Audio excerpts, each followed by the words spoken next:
Келесі сабақтың бүгінге тағы бізде липидтердің құрылымының компоненттері жөнінде болады. Липидтер қаншаға бөлініп тұр? Қандай? Жай липидтерге нелер жатады екен? Күрделі. Тамаша. Майларды ерекше қызумен қойғанбыз. Жарайды. Майлар деп аталуының себебі олардың құрылысы глицерин және май қышқылдарынан тұрады. Көпшілік адамдар майларды бірден-бір семіздікке жау деп есептейді. Сіздер 7 сыныптан бастап өткендіңіз, иә? Қандай болады? Қорғаныс қызметі ол әртүрлі сырттан, яғни бір тиетін болса зат, оның қорғаныс қызметін атқарады. Сол кезде және де ол басқа несен бар. Жылулыққа дұрыс айтасың. Яғни кейбір жануарларымыз жануарларда мысалы үшін жануарға мысал айтып өтсек, можжарды айтуға болады. Кезектегі ең маңызды қызметтердің бірі бұл әртүрлі дәрумендерді басқа адам мүшелеріне тасымалдау болып табылады. Олар ең негізінен А, Д, Е және К витаминдерін тасымалдайды. Сонымен қатар басқа да дәрумендер мен қажетті қосылыстардың тасымалдауына қатысады. Тамаша. Естеріне салып кетейік. Эстроген, тестостерон, адреналин дейді. Гормондар бар ғой. Сол гормондарға не істейді? Солардың әрине қатысы бар. Иммундық жүйенің белсенділігіне қатысады және ұстап тұрады дегенше. Яғни біздің иммунитетіміз. Қазір білеміз ғой, иммунитеттің түрлерін білеміз ғой, жасанды, табиғи дегенде. 1 килограмм майдың тұтығы 1 литрден астам суды бөліп шығарады, және ол ұзақ ұйқыға кетуге немесе шектеулі су мөлшерімен ұзақ уақыт жүруге бейім жануарлар үшін қажет. Ол шектеулі су мөлшерімен ұзақ уақыт жүруге дегеніміз ол мысал ретінде түйін алсақ болады. Және ұзақ ұйқыға кетуге дегеніміз ол суыр, саршұнақ және аю деген жануарларды алсақ. Тамаша, жарайсың. Lipids are a group of hydrophobic biomolecules that play important roles in living organisms. While the primary function of lipids is long-term energy storage, lipids are also used for protection, insulation, and lubrication. They also act as precursors for some hormones and are a key component of cell membranes. Түсініп отырмыз ғой, бірінші майлар липидтерден пайда болғанда, иә? There are 4 basic groups of lipids. These are triglycerides, phospholipids, steroids, and waxes. Although these groups differ in many respects, they all have one characteristic in common. They are all insoluble in water. You may notice that lipids and water do not mix. For example, notice the yellow-colored oil in the beaker of water shown here?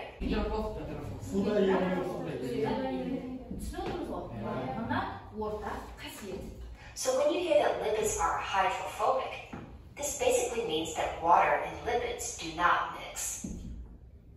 Let's take a closer look at the category of lipids known as triglycerides.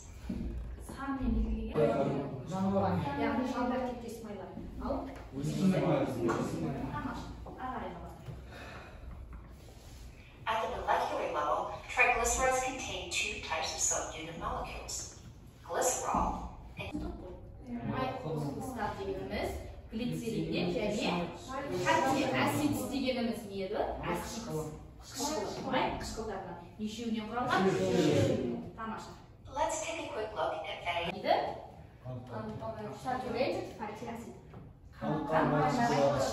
Single дегеніміз не? Carbon chain is saturated with all the hydrogen atoms it can hold. Unsaturated fatty acids have 1 to several double bonds. Double bonds result in kinks in the fatty acid chain, which affects the melting point of the fat. Animal fats have saturated fatty acids and are solid at room temperature, while vegetable oils have 1 or more double bonds and are Unsaturated fatty acid дейміз. Не себепті ан болды? Соғыс байланысы. Дұрыс айтасыңдар. Енді екеуін салыстырмалы From liquid at room temperature. A trans fat is an example of an unsaturated fatty acid where the hydrogen atoms are on opposite sides of the double bond. Trans fats are usually formed during the production of processed foods and are also common in partially hydrogenated oils. In order to increase shelf life and melting point of the fat, excess hydrogen atoms are introduced. Фәти асид деген сіздерге таныс емес шығар. Бірақ химияда сіздерге таныс. Естеріңізге түсіріп кетейін. Химияда сіздер өткен кезде майларды жұмсақ, қатты, сұйық деп өттіңіздер, иә? Қатты деп отырғанымыз жануар тектес майлар. Сұйық деп отырғанымыз өсімдік тектес майлар және трансфәти асид деп отырғанымыз транс майлар қышқылы биологияда. Ал химияда ол жұмсақ. Себебі қаныққа баған майды синтетикалық жолмен, химиялық жолмен қаныққан қайнату. Сол кезде пайда болады. Жұмсақ май, транс май қышқылы деп аталады. Майдың үшінші түрі. Не үшін үшінші түрі? Себебі бұл жерде. Оны ашымау үшін химиялық жолмен араластырып отыр. Ал да егер оның аржағына қарайтын болса, онда ол қаныққанмай жануардың майы болады. Әрине. Егер 4 түлік жануарды алатын болсақ, қазір ғана сауып алсақ, мысалы биені, ол қаныққан болады. Оны ағылшынша қалай айтқан екен? Saturated fats. Естеріңізде сақтап қалайық. Одан кейінгі.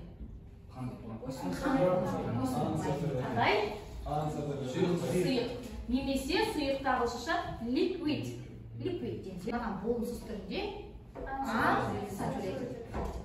Бұлар тұқымдар, жаңғақтар, күнбағыс білеміз бе? Күнбағыстар, және де жануарлар, балықтар да көресіз. Омега. Жұмсақ майды сіздер химиядан өтесіздер, есте сақтау маргарин деп аласыздар. Яғни транс майымыз біздің жасанды жолмен, химиялық жолмен алынған қаныққан майға айналдыру. Түсінікті ғой. Енді жаңағы тақырыбымызға байланысты термин сөздерді қайталап өтейік. Repeat after me. Lipids. Fats. Saturated fats. Unsaturated fats. Trans fatty acid. Trans fatty acid. Енді қараңыздар. Мен мына жерде биологияда әртүрлі кітапта әртүрлі жазылған. Қаныққан май деп айтуға да болады. Қаныққан майлар деп айтуға да болады.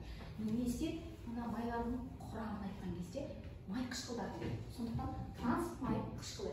Біздер қаныққан майды қаныққан майлар қышқылы деп айтамыз. Яғни saturated fat деп тоқтамаймыз. Біз қалай айтамыз? Saturated fatty acid дегенді жалғай аламыз. Қанықпаған майларға да дәл сондай saturated fat. Saturated fat. Unsaturated fat. Unsaturated fat. Trans fatty acid. Trans fatty acid. Harmful. Harmful. Cholesterol. Cholesterol. Good. Sit down. Azamat. Lipids. Lipids. Fats. Fats. Saturated fat. Saturated fat. Unsaturated fats. Unsaturated fat. Trans fats. Trans fats. Harmful. Harmful. Cholesterol. Cholesterol. Thank you. Sit down, please. Encourages the harmful development of cholesterol. Аудармасын қалай? Бұл қаныққан май туралы бұған қуырылған тағамдар немесе басқа да еттің түрлері кіреді. Сонымен қатар зиянды майлар болып табылады. Which encourages the harmful development of cholesterol. Яғни зиянды холестеролды көбейтуші, холестеринді көбейтуші. Жақсы. Sit down, please. Ақбота. A type of fat found in nuts, seeds and vegetable oils that does not encourage the harmful development of cholesterol. Repeat after me. Vegetable. Vegetable. Repeat after me. Vegetable. Vegetable деп оқымай, vegetable. Окей. Аударма. Қанықпаған майлар көкөністердің құрамында кездеседі. Және жаңғақтардың құрамында кездеседі. Және ол зиянды холестеролдарды зиянды холестеролдарды керісінше қан тұтқан майларға қарама қарсы болып does not encourage дегенге бән береміз. The harmful development of cholesterol. Мына жерде which encourages, яғни does дегенде болмайды, керісінше пайдалы холестеролдерді біздерде көбейте алады. Жарайды. Satisfied? trans fatty acid, a type of fat produced when oils are changed by a chemical process into solids, for example, to make margarine. They are believed to encourage the harmful development of cholesterol. Repeat after me. Chemical. Chemical. Good. Алдары. Транс майлар қышқылдары бұлар химиялық процестер арқылы Қаттыға айналдыру, change айналдыру ғой. Және де мысалға, ол бізде не деді мама? Маргарин. They are believed to encourage the harmful development of cholesterol. зиянды холестеролдарды көбейтеді. Біздер сенеміз, олар біздегі зиянды холестеринді көбейтеді. Жарайды, құрамыз жұмыс. Әркім жеке өзінің шынайылығын алады. Қалыптастырушы бағаларымыз қайдан пайдаланады. Бұл жерде үш тапсырма берген, үш тапсырмаға байланысты өзінің бағалау анықтамалар берген. Match, сәйкестендіру, definition. Окей, бәріміз. Сіздің алдарыңызға осы оқырмын берді. Үстіне есімдеріңізді жазуды ұмытып кетпеңіз, кейіннен анықтап тағы да қарау үшін шынайы бағалайтындарына өздеріңіз 1 минут уақыт беремін. Кім болады, сол шапалақтайды. Кетті уақыт.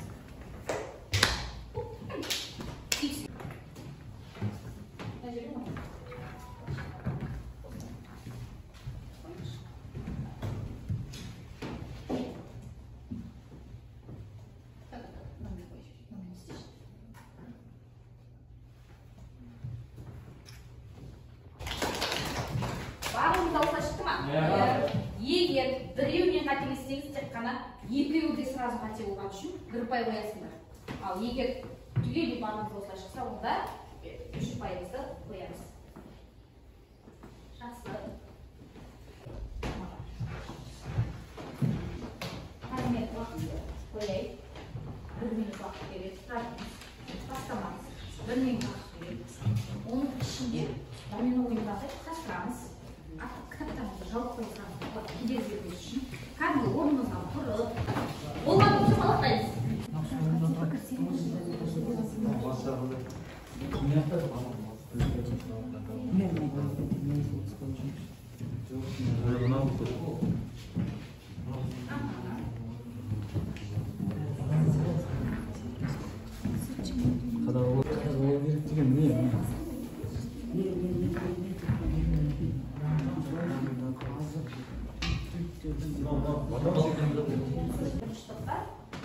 Мәтінді оқимыз, мағынасын түсіндіреміз. Байланысты. Кім оқиды? Аян оқиды. Майлардың негізгі қызметтерін бөліп көрсету қиын, себебі бұлардың барлығы маңызды және қажетті. Май қосылыстары біздің ағзамызда маңызды компонент ретінде басқа да көптеген процестерге қатысады. Тәулігіне адам ағзасына 50-70 грамм майлар тобына жататын азық-түліктердің құрамы пайдалы майлардан тұрады. Балық, жаңғақ және өсімдік майлары құрамы қанықтпаған майларға бай. Транс майларды тағам өндірісінде жарамдылық мерзімін ұлғайту үшін қолданады. Мысалы, шоколадты батончиктің транс майлар тектес заттарды қоспағанда жарамдылық мерзімі 2 апта, ал егер өнімді дайындау барысында транс майлар пайдаланған болса, жарамдылық мерзімі бірнеше айға дейін созылады. Майлардың қызметімен құрылыс. Одан өзек осысын сақырамыз. Ешкімді айтты, шашы түрде барлық майлар қосылыстары нешеге бөлінген? Үшке бөлінген. Сол жайында нелер көп алған? Қайша көбірек зиянды жағы болса қалай тақып қоя аламыз? Майдың адам ағзасына тигізер зияны. Тамаша. Келесі жоқ. Тамақ рационында майлардың болуы семіздіктің басты себебі деген қате пікір. Оларсыз организм қатты әлсірейді. Майлар ағзамызға қажетті компонент. Мысалы, қанықпаған май омега-3 жүрек қан тамырлар жүйесі үшін пайдалы.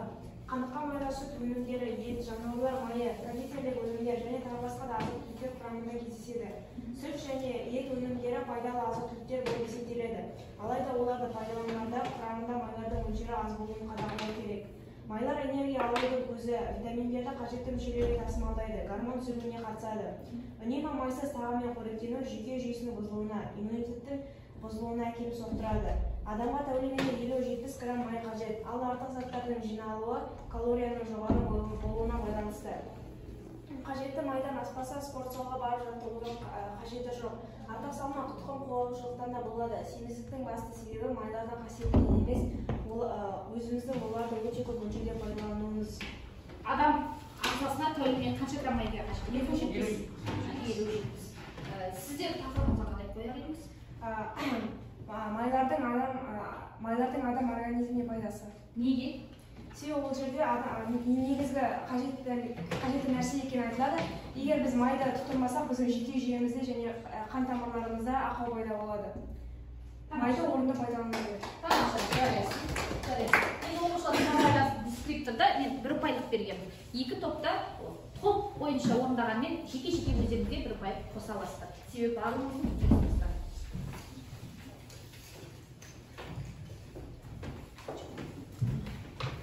Оқушылар бағытты қазақ денсаулығында қолдануымыз керек. Бірақ ендеше оқу мақсатына назар аударыңыздар. Қажетті критерийлер мен лексикалық құрылымдарды қолдана отырып, көтерілген мәселе аясында біз келіспеу эссесін жазуымыз керек.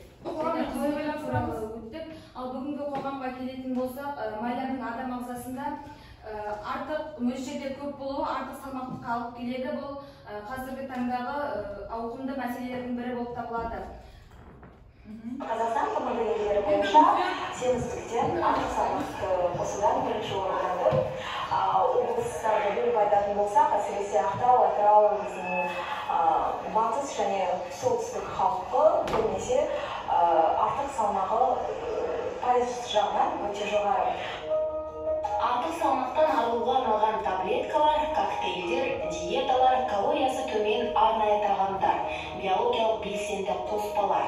Бір сөзбен айтқанда, семіздікпен күресем деген адамға қазір таңдау көп, жарнамалар да жиі жағады. Физикалық жаттығуларсыз да өзіңді ешбір тамақтан шектемей-ақ үйде жатып алып артық майлардан арылуға болатын көрінеді. Шынымен адамды еліктіретін мұндай жарнамалар. Біздің бүгінгі кейіпкеріміз де солай сенген. Бірақ ол да алданып жатқан мыңдаған адамның бірі болды да шыға келді. Артық салмақтан арылу үшін кез келген бір препараттардың көмегіне жүгіну ол қателік деп санаймын. Өйткені өзімнің басымнан да өткен ол препараттардан, ешқандай капсулалар мен коктейльдардан ешқандай пайда жоқ. Жарнамаға сеніп, салмағынан ғана емес, денсаулығынан айырылып қала жаздағандар саны. Препараттардың басым бөлігіне бүгінде әлем елдерінің көпшілігі тыйым салды. Себебі артық салмақтан арылудың соңы ажалмен аяқталған жағдайлар жиілеп кетті. Алайда заң күшейтілу бақылау артқанмен онлайн сауда қызып тұр. Семіздікпен күресуге келгенде нәтижеге жеткің келсе өз қалауыңмен күш-жігеріңе тас түйін бол. Осындай пікірді ұстанған алдияр аз уақыттың ішінде артық салмақтан арылудың өзіндік тәсілін ұсынып, құпиясын ашты. Негізінде ол артық салмақ менің жұмысыма ешкімге келтірген емес, керісінше оның пайдасы болып менің бағамды қымбат көрсетпесе, нақты жұмысыма келтірген жоқ. Тек артық салмақтың жаман қасиеті десек болады, адам үлкен көрсетеді. Семіздіктің тұқым қуалайтындығы да жоқ емес. Оның үлесі 25-40%-ға ие. Адамның толық болуы немесе артық болуы, семіруі, азылуы тікелей тұқым қуалаушылыққа байланысты өлі басым сезіндім. Өйткені менің әкемнің әкесі және де оның әкесі енді өзін көрмесем де, бірақ көзін көргендер дене бітімім сол кісілерге ұқсайды деп айтып жатады. Және де бағанағы Есбол деген жігітпен де бір-біріне тұрамыз жатақханада. Есболға қарағанда тамақ екі есе көп жеймін деп айтсам болады. Бірақ көріп тұрғандарыңыздай нәтиже жоқ. Өйткені бағанағы айтқанымдай ата-аналар әкемнен асып кетіп ешқайда бара алмаймын. Місік және артық салмақ. Жақсы оқушылар, бұл бейнебаянда қандай мәселе көтерілді? Сіздің осы тақырыппен қандай байланысы бар? Майлардың, артық салмақтың жиналуында майлардың атқаратын қызмет қандай екен? Зиян ба, әлде пайдалы ма? Зиян. Ана сіздің биология сабағында пайдалы деп өттіңіз, иә? Қалай келісесіз ба? Жалпы артық салмақ қоғам дерті деп қарастырамыз, бұл рухани мәселелердің бірі. Бүгінгі таңда Европа және Америка елдері Қазақстан Республикасында да қанат жайып келе жатыр. Бұны біз қазіргі уақытта осыған дейін тарихтағы айтатын болсақ, ашаршылықтың проблемасы болды ғой бізде. Ал енді қазіргі таңда біз бір орында отырып жұмыс жасауынан және де өркениетті жұмыстардың кесапатынан деп қарастыруымызға болады. Жалпы сіздер қалай ойлайсыздар? Артық салмақ қоғам дерті дегенмен келісесіздер ме? Артық салмақ қоғам дерті дегенмен пікірмен келісемін. Себебі бүгінгі таңда артық салмақтың кесірінен көптеген адамдар өлімге де ұшырап жатыр. Бұл біз үшін Қазақстандағы еліміздегі әрбір адамның өмірі маңызды болғандықтан мен бұл пікірді дұрыс деп санаймын. Дұрыс дейді. Тағы қандай пікірлеріңіз бар? Айдана. Мен ақылдан пікірмен келіспеймін. Неге келіспейсің? Себебі майлардың қайта адам өміріндегі пайдасы мол. Ол мысалы біздің күнделікті пайдаланатын күн суларымызға қарағанда 2 есе энергияны көп бөледі, яғни адам ағзасы үшін бұл өте маңызды. Сонымен қатар күнделікті жаңа айтып өткендей, тәулігіне адамның ағзасы 50-70 литр майды талап етеді. Егер ол пайдалы болмаса, адам ағзасы оншалықты көп талап етпейді. Қолдайсыздар ма? Май адам ағзасына пайдалы болғанымен қазіргі таңда қанықпаған майларды емес, керісінше біз көптеген трансмайларды және қанықпаған майларды өте көп қолданамыз. Мысалы біз күнделікті кем дегенде бір шоколад жегеннің өзінде оның құрамында трансмай болады, қанықпаған емес трансмай болады. Және біз күнделікті сүт өнімін қолданғанда оның ішінде де трансмайлар болады, оның әсері бізге пайдалы емес, керісінше зиян болады. Және біз кем дегенде аптасына бір рет фастфуд өнімдерін жейміз, онда да бір майлар қайта қолданып, ол өзінің пайдалы әсерін жояды да кейіннен зиян болып біздің артық салмақ қосуымызға өте көп өзінің әсерін тигізеді. Мен сіздердің пікіріңізбен келісе алмаймыз. Менің ойымша адам ағзасындағы майлардың пайдасы өте көп. Жаңа айта кеткенде оның бірнеше қызметін талдаған болатынбыз. Ең біріншіден майлар адам ағзасында энергетикалық қызмет атқарады. Сонымен қатар тасымалдаушы қызмет атқарады дегендей, әртүрлі дәрумендерді біздің ағзамызға тасымалдайды. Егер бұл қызмет тоқтап қалатын болса, сіздің ағзаңыз дәрумендерге мұқтаж болып, сіз әртүрлі ауруларға тап боласыз. Сонымен қатар адам ағзасындағы майлардың азайып кетуі жүйке жүйесінің нашарлауына алып келуі мүмкін. Сонда қараңыздар, тек қана бұл жерде адам ағзасына артық салмақтың жиналуына майлардың ғана әсері бар екен, тағы мәселелер көтерілді. Тағы қандай мәселе болды ішінде, Азамат? Мен айтатын болсам, қазіргі кезде артық салмақ қатты өсіп кеткендіктен көптеген әйел адамдар дәрі-дәрмекті пайдаланды. Не жетіспейді сонда қазіргі адамдарда?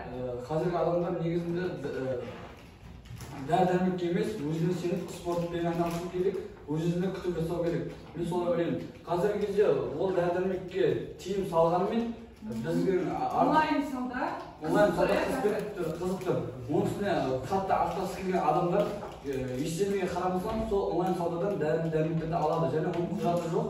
Оның қандай пайдасы бар, қандай зияны бар екенін білместен қолдана береді. Сондықтан ол сұрамаймыз, сауаттылығым жетіспей жатыр әлде. Алғандай пікір бар. Менің түсінуімше, сіз бұл тақырыпта майларды да оның жоюына қажет, дәрумендерді де қажет емес деп отырсыз. Майлардан бөлек дәрумендерді адам ағзасына қажетті деп ойлаймын. Себебі С және Д дәрумендері, басқа да дәрумендер қазіргі таңдағы дәрі-дәрмектердің құрамында шоғырлануда. Сонымен қатар сіз спортпен айналысудан бөлек әртүрлі пайдалы тағамдарды жейсіз. Сол пайдалы тағамдардың құрамында дәрі-дәрмектерге қосылған арнайы дәрумендер болады.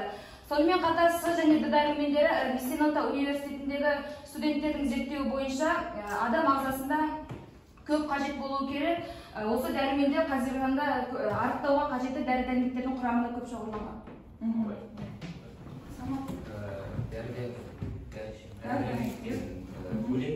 протеин адамдар қолданады.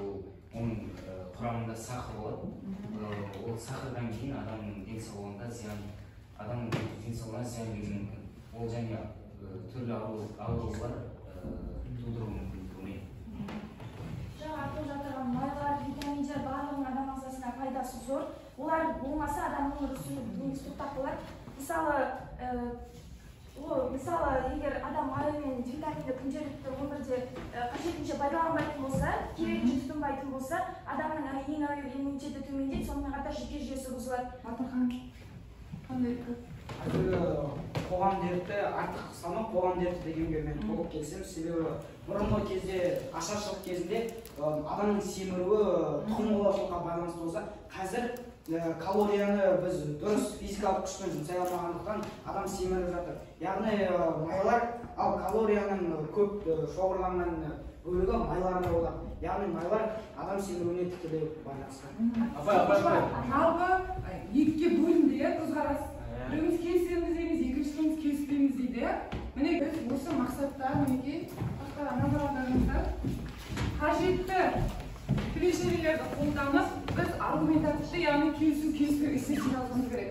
Аргументативті эссе дегеніміз не еді? Нақты дәлелдермен яғни өзіміздің позициямызды шақтап шығуымыз керек. Қазір сіздерге қажетті клишелер, яғни бірінші абзацта сіздерде мына клишелер болу керек, екінші абзацта және келесі үшінші, төртінші абзацтарымыз бар. Үшінші абзац және төртінші абзацта осыларды қолдануымыз керек. Қараңыздар.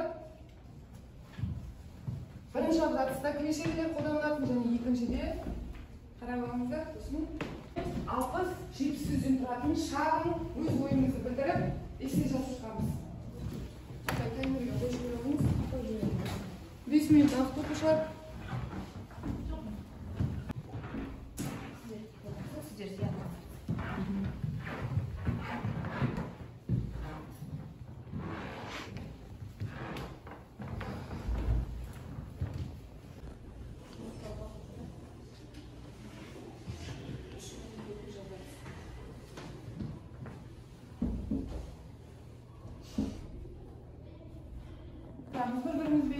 Қай эссе үздік топтағы? Үздік деп таныған эссені анықтаймыз ішінен. Қайсы мына критерийлерге сәйкес анықтаймыз? Содан кейін басталады. Бірінші топ. Үздік деген топтағы бір эссені анықтап беріңіздер.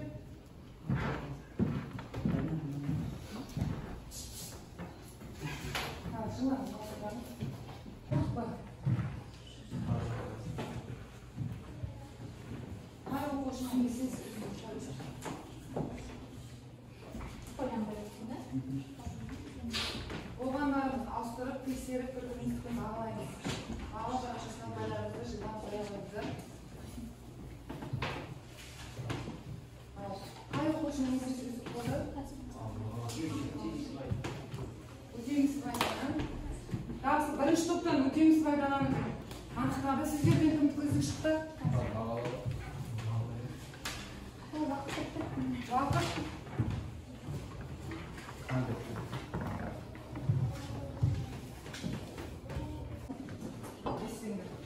Мұқият тыңдаймыз. Қалай жазып шықты екен? Майлар организмдегі негізгі энергия көзі. Халық арасында майлар ағзаға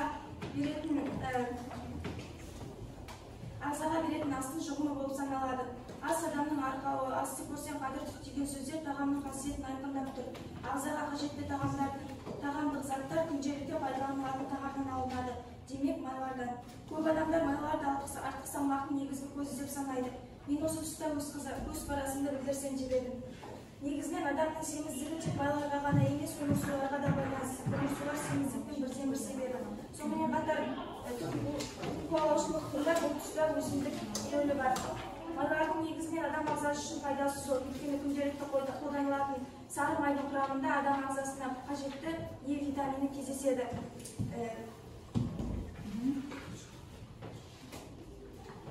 Сонымен қатар тазартылмаған майдың құрамы, тіпті тазартылмаған майдың құрамдарында да адам ағзасы үшін қажетті заттар көптеп кездеседі. Қорытындылай келе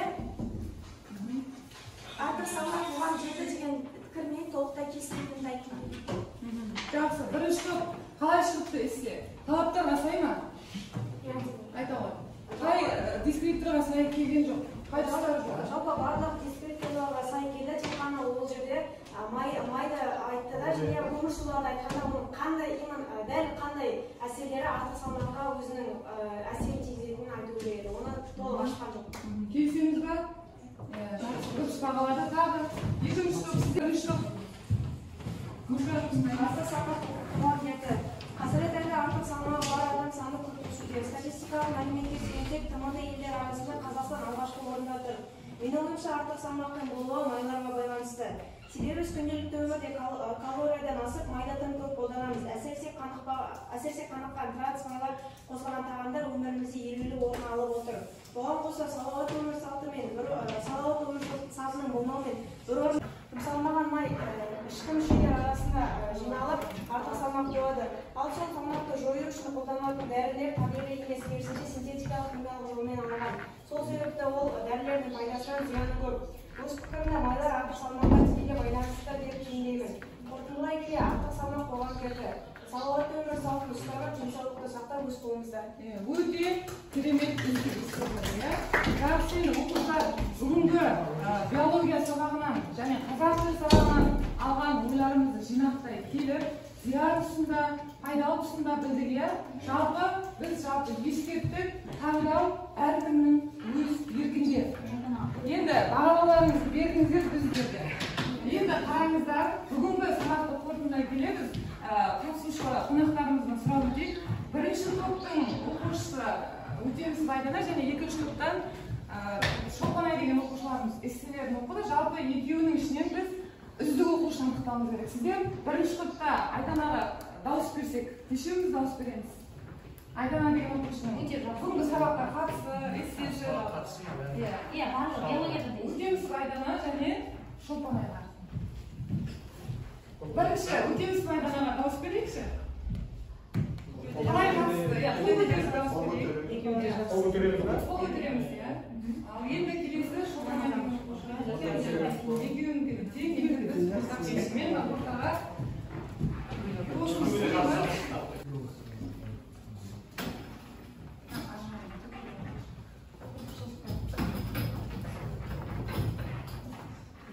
ал енді біздің бүгінгі сабақтың алтын тағымызға қай оқушы лайықты енді? Биология пәнінде қолдана алдыма алған білімін өмірде қолданып жатыр ма? Қонақтардың барлығы дауыс берді. Сіздер дауыс бермейсіздер ме? Ал сіздер шынайы не істейміз? Шынайы керек. Ona ben özür verim hakkı. Neyse? Sağın aydanımız esir жатыр